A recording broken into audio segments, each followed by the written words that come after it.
Good morning. আজকের এই শুভ সকালে পানি পান করতে করতে একটা বিশেষ টপিক মনে পড়লো। আমরা জেনে কিংবা না জেনে সকালে খালি পেটে পানি পান করার অভ্যাসটা অনেকেরই দেখে থাকি। আমরা হয়তো অনেকে জানি কিংবা জানি না যে এটার উপকারিতাটা কি হতে পারে। আজকে আমি সকালে খালি পেটে পানি পান করার বিশেষ কয়েকটা দিক তুলে ধরবো। প্রথমে যদি বলি,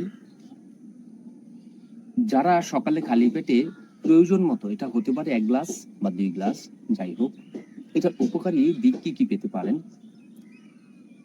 এটা আপনার দেহের রক্ত প্রবাহটা ঠিক রাখবে, নতুন কোষ বৃদ্ধি করবে, যেটা নতুন রক্ত কোষ তৈরি করবে, আর দেহ থেকে টক্সিন বের করে দেবে। যাদের ডায়াবেটিস আছে তারা অবশ্যই খালি পেটে পানি পান করতে পারেন। যারা কিডনি এবং বাতের ব্যথায় ভুগছেন তারা অবশ্যই খালি পেটে পানি পান করতে পারেন। তারপরে যদি বলি, যারা কুষ্ঠবদ্ধতায় ভুগছেন, এটা দীর্ঘকালীন হতে পারে, ক্ষণস্থায়ী হতে পারে, অবশ্যই খালি পেটে পানি পান করার অভ্যাস করবেন। এতে কুষ্ঠ পরিষ্কার রাখবে। খালি পেটে পানি পান করলে বিপাক ক্রিয়া ত্বরান্বিত করবে, ওজন কমাতে সাহায্য করে, অন্ত্র পরিষ্কার করবে।